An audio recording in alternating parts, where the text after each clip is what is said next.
Well, the reason I say starting a company is like eating glass and staring at the abyss is that in order to make a company successful, it requires doing a lot of painful work that is not fun, working very long hours, and then maybe your company survives, maybe it does not. And the vast majority of startups fail. So that's why, that's the eating glass and staring at the abyss is starting a company. Lots of hard work followed by death is usually what happens when people start companies.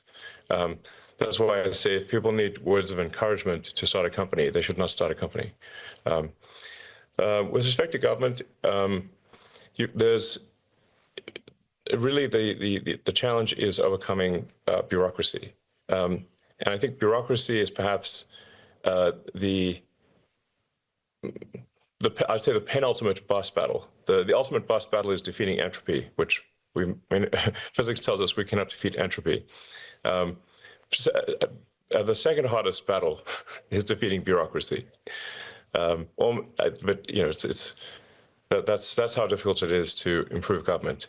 Now, one of the things that's happened, which always happens with an extended period of peacetime, is that you have a steady increase in the amount of bureaucracy.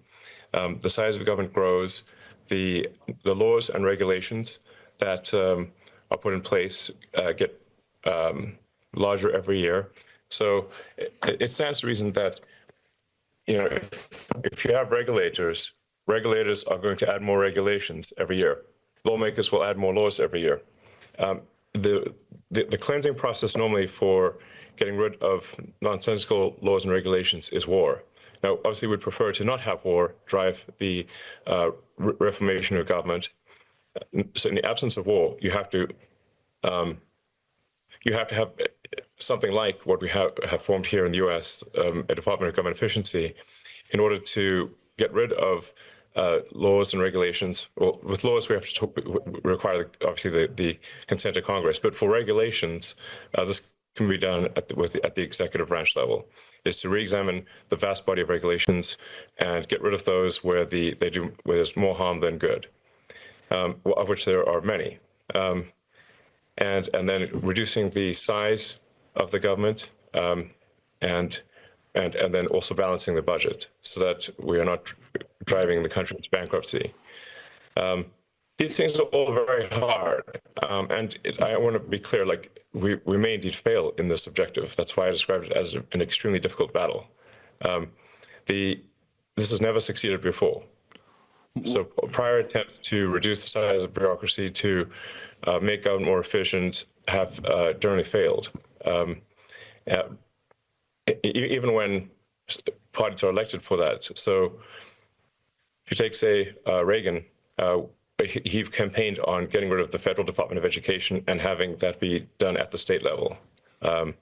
And the Department of Education at the federal level is a recent creation. It was, I think, created about 45 years ago or something like that. Mr. Musk, you're also very familiar with the German economy and the German market. So would you recommend a Department of Government Efficiency for Germany too? I would. I think generally for governments, that you basically need to have some process for trash collection, garbage collection. So if you only have a process for creating regulations, but no process for deleting regulations, eventually everything is illegal and nothing is allowed to happen, and progress comes to a grinding halt. So it's very important, I think, that all governments have a team that's responsible for reducing the size of government and for getting rid of regulations that may have made sense at one time, but no longer make sense currently, and simplifying the process. Otherwise, you get these things build up like plaque on arteries. Like you start having the sort of the flow of blood through the government get constricted with more and more buildup on the walls of the arteries. So you must have this cleansing process, very important.